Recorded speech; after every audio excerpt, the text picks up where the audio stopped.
बस हामी पास भयो ल स्कुटी त फस्यो स्कुटी फस्यो भएन ल भाइहरूले दुईजनाले खेल्न ल्याउँदैछ यहाँ हामी बङ्गाल सफारी घुमेर आउँदैछौँ ज्वाइँ यहाँ बहिनी आमा अब हामी चाहिँ सर्टकट जाने भनेको तर यो खोला चाहिँ निकै बढेछ यो महानन्दा खोला नि अब बङ्गाल सफारी घुमेर आएको हो यहाँबाट चाहिँ सिधा मिलानबाट यता निस्क्नु भनेको खोला यो चाहिँ निकै ठुलो रहेछ यो स्कुटी जाने रहेछ हेर्नु पर्यो ट्रायलमा स्कुटी कसरी जाने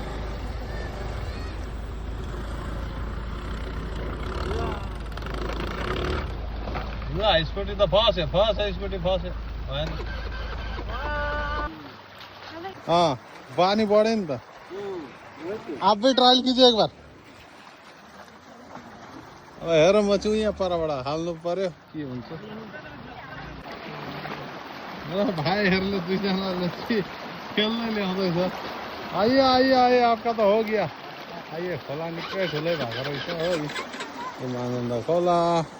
र हेरौँ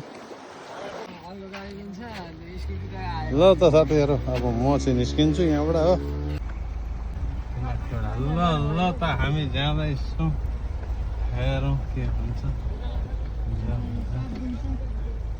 जानुपर्ने मेरो विचारमा चाहिँ जय बजरंगबली जय बजरंगबली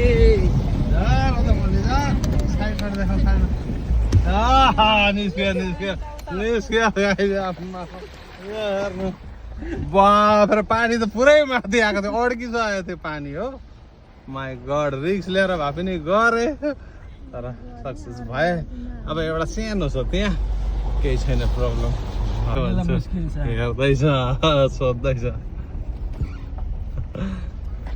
निकै रहेछ नि मेरो त झन्डै अड्केर झन्डै उयो भयो जानु ट्राई गर्नु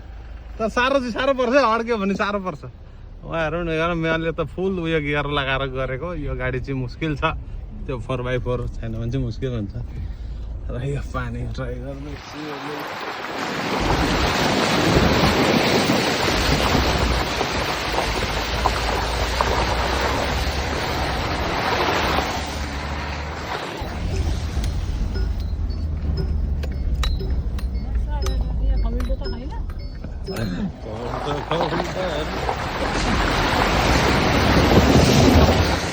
बस हामी पास भयो सक्यो हामीले अब हामी चाहिँ फुत्त निस्क्यो 7